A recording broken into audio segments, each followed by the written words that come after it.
Sir Topham Hatt had found a solution to Henry's steaming problem. He brought in some Welsh coal and Henry could steam properly again. But James had other ideas. If the Welsh coal does wonders for Henry, think of what it could do for us. You're right.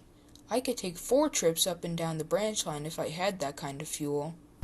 Don't even think about it, you two. But Thomas and James laughed to each other. The next day, James came back to the big station from pulling a passenger train. It looks like we need to fill up on coal, said James's fireman. Now's my chance, James laughed.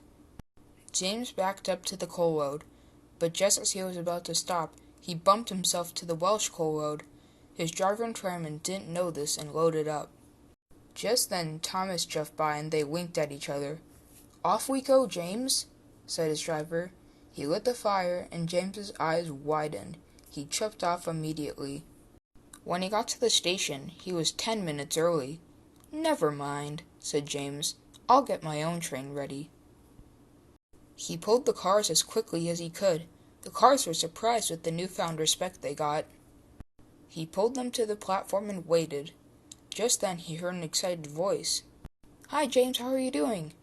It was Thomas, and he was early too. Enjoying this special coal too? It's the best thing ever, he replied. Just then the conductor blew his whistle. Ah, that's me. Bye, Thomas. And James steamed away. As soon as he left the station, he was almost at top speed. What is he on? wondered the driver. Hopefully I didn't load him with that Welsh coal, replied the fireman. Nonsense, said the driver. We're more careful than that, right? But James kept going. Bridges and fields flashed by as James pulled the train. At last, he stopped at Ellsbridge to set down some goods. James, you're not supposed to be here for another 15 minutes, said Henry. Well, maybe the timetable is slow. Anyways, I gotta go. And he left as soon as he arrived. Henry was speechless. Something is up with James, he said. James kept going and going, but yet he treated the cars like they were coaches. And at last he arrived at Wellsworth. Edward and Percy looked at him. James, I never knew you could get here so fast. Well, it's nothing really. I just got some of... Oh, wait, I have to go. Bye, Edward. And James immediately left. The 2 engines stared in amazement and confusion as James puffed away. When James got back to Knapford, he saw Thomas on his siding with Sir Topham Hatt. But I took double the passenger trains I usually do. But did you take Henry's special coal? Well, yes, but James did too. Sir Topham Hatt turned to James. Well, James?